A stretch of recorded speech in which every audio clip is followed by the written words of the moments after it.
want? Justice! What do you want? Justice! From coast to coast, millions of Americans took to autumnal streets today with signs, banners and colourful costumes. Towns and cities, big and small, hosting over 2,500 protest events.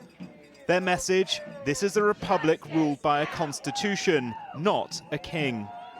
We got to point out to the country that people are paying attention, that 49.9% of the vote is not a mandate to rip apart the Constitution. I'm against the overreach of power. I believe in 3 branches of government. There's just been almost too many things to list. I think that the state of the world that we are in right now is really horrible. I want my rights back. I'm off. I need Trump out of office. And yeah, no kings. That. 10 months after being sworn in for the second time, organisers accused Donald Trump of trying to warp the role of president into that of a monarch, bypassing Congress to rule by executive order, breaking norms and weaponizing the justice system against his perceived enemies and in favor of his supporters. Former Congressman George Santos, the latest of whom to have his 7-year jail sentence for wire fraud and identity theft commuted overnight.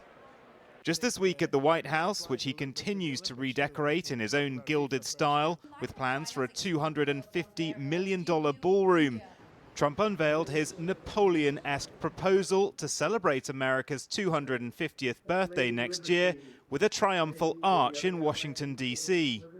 Already being dubbed the Arc de Trump, Democrats have criticized the plans to build such a monument for America's quincentennial, supposedly a celebration of ditching an authoritarian king. Trump's denied the characterization of his leadership. A king. This is not a king. You know, they're referring to me as a king. I'm not a king. Right.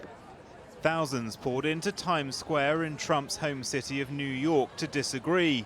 Organisers say more than 5 million people turned up for their last protests in June, making it one of the biggest in US history.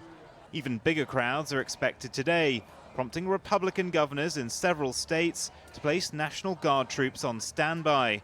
It's unclear how visible the military presence will be. Republican leadership has been trying to tarnish those turning out. You're going to bring together the Marxists, the socialists, the Antifa advocates, the anarchists, and the pro-Hamas wing of the far-left Democrat Party. That is the modern Democratic Party. That's where they've gone. Democratic leadership has struggled to recover from last year's bruising election loss. Their defeated candidate has been encouraging Americans to use their voices today.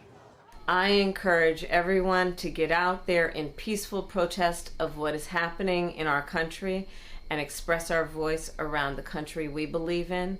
So get out there and join the No Kings event near you. Leading Democrats like Senator Bernie Sanders are expected to address crowds over the coming hours. The question for the party is how can it use this movement to bolster its chances of taking back Congress at midterm elections next year to curtail Trump's regal tendencies.